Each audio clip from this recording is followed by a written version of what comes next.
നമുക്കിന്ന് തക്കാളിയും ചെമ്മീനും കൂടെ തേങ്ങ അരച്ച് വെക്കാം കേട്ടോ. ഇവിടെയൊക്കെ ചെമ്മീനില്ലാത്ത ഒരു പരിപാടി നടക്കില്ലേ. പച്ചക്കറികളിൽ പോലും ചെമ്മീൻ ഇട്ടിട്ടാണ് ഇവിടെയൊക്കെ വെക്കാറുള്ളൂ. എല്ലായിടത്തും എങ്ങനെയാണെന്ന് എനിക്കറിയില്ല, നമ്മുടെ ഈ ഭാഗത്തേക്കൊക്കെ അങ്ങനെയാണേ.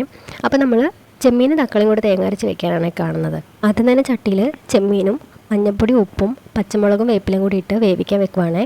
ചെമ്മീൻ വെന്ത് വരുന്ന സമയം കൊണ്ട് കുറച്ച് തേങ്ങ എടുത്തിട്ട് അതിലേക്ക് ജീരകവും വെളുത്തുള്ളിയും ഇച്ചിരി മഞ്ഞൾപ്പൊടിയും കൂടി ഇട്ടിട്ട് ഇച്ചിരി വെള്ളം ഒഴിച്ചിട്ട് അടിച്ച് മാറ്റി വെക്കണം കേട്ടോ.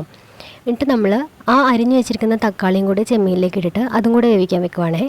അത് വെന്ത് വരുന്ന സമയത്ത് നമുക്കിവിടെ 2-3 കഷ്ണം ചെറിയുള്ളിയും വറ്റൽമുളകും പിന്നെ വേപ്പിലയും കൂടി മാറ്റി വയ്ക്കാം. അങ്ങനെ നമ്മുടെ തക്കാളി ആവശ്യത്തിന് വെന്തൊക്കെ വന്നിട്ടുണ്ട്. ജസ്റ്റ് ഒന്ന് ഇളക്കി കൊടുത്തിട്ട് അതിലേക്ക് നമുക്ക് അരപ്പെടുത്ത് ഒഴിച്ചു കൊടുക്കാം കേട്ടോ. നമ്മൾ ആദ്യം തന്നെ തേങ്ങ അരച്ച് മാറ്റി വെച്ചിട്ടുണ്ടായിരുന്നല്ലോ, അതാണ് കേട്ടോ ഒഴിച്ചു കൊടുക്കുന്നത്. ഇനി നമുക്ക് കറി താളിക്കാനുള്ള പരിപാടിയിലേക്ക് നോക്കാം. അതിന് വേണ്ടിയിട്ടൊരു പാനിലേക്ക് കുറച്ച് വെളിച്ചെണ്ണ വെച്ചിട്ട് അതിലേക്ക് കടുകിട്ട് പൊട്ടി വരുമ്പോഴത്തേനും അതിലേക്ക് ഉള്ളിയും നമ്മൾ വറ്റൽമുളകും വേപ്പിലയും കൂടി ഇട്ട് നല്ലോണം ഇളക്കി അതിൻ്റെ കളറൊക്കെ ഒന്ന് ചേഞ്ച് ആയി വരുമ്പോഴത്തേക്കും അതിലേക്ക് കുറച്ച് മുളക് പൊടിയും കൂടി ആഡ് ചെയ്ത് കൊടുക്കുകയാണെ. ഒരു കളറിന് വേണ്ടിയിട്ടാണ് കേട്ടോ നമ്മൾ ഇതിട്ട് കൊടുക്കുന്നത്. എന്നിട്ട് നമുക്കത് നേരെ കറിയിലേക്ക് ഒഴിച്ച് കൊടുക്കുകയാണ് കേട്ടോ.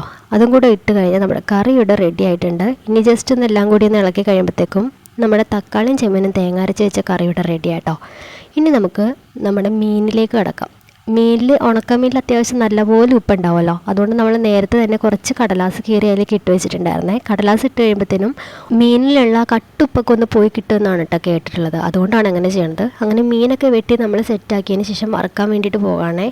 ഓരോ പ്രദേശങ്ങളിലേക്കും പല പല ടൈപ്പിലായിരിക്കുമല്ലോ ഉണക്കമീൻ വറുക്കുന്നത്. ചിലവർ വെറുതെ മുളക് പൊടി ഇട്ട് ജസ്റ്റ് ഒന്ന് വറുത്തെടുക്കണ പോലെ ചെയ്യാറുണ്ട്, ചിലർ വേറെ രീതിയിൽ ചെയ്യാറുണ്ട്.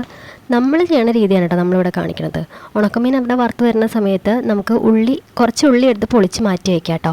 എന്നിട്ട് മിക്സിയുടെ ജാറിലേക്ക് ഉള്ളിയും കുറച്ച് ഇടിച്ച മുളകും കൂടി ഇട്ടിട്ട് എല്ലാം കൂടി ഒന്ന് അരച്ചെടുക്കണേ. എനിക്ക് നല്ലോണം അരച്ചെടുക്കണം കേട്ടോ. ഇടിച്ചെടുക്കണേക്കാട്ടിലും എനിക്കിഷ്ടം അരച്ചെടുക്കണതാണേ. അരച്ചെടുത്തിട്ട് അത് മാറ്റി വെച്ചിട്ട് നമ്മുടെ ഉണക്കമീൻ നല്ലപോലെ ഇങ്ങനെ കുത്തി ഇങ്ങനെ പൊടി പോലെ ആക്കിയെടുക്കും കേട്ടോ. ഇങ്ങനെ പൊടി പോലെ ആക്കി എടുത്തതിന് ശേഷം അതെല്ലാം നമ്മളൊരു സൈഡിലേക്ക് മാറ്റി വയ്ക്കുകയാണേ. എന്നിട്ട് ഇച്ചിരി വെളിച്ചെണ്ണയും കൂടി ഒഴിച്ചിട്ട് അതിലേക്ക് നമ്മൾ ഇടിച്ച് വെച്ചേക്കുന്ന ഉള്ളിയും മുളകും അത് ഇട്ടിട്ട് അതും മൂപ്പിച്ചെടുക്കുകയാണ് കേട്ടോ. അത് നല്ലപോലെ മൂത്ത് വരുമ്പോഴത്തേക്കും നമ്മൾ ഇച്ചിരി ഉപ്പിട്ട് കൊടുക്കുകയാണേ.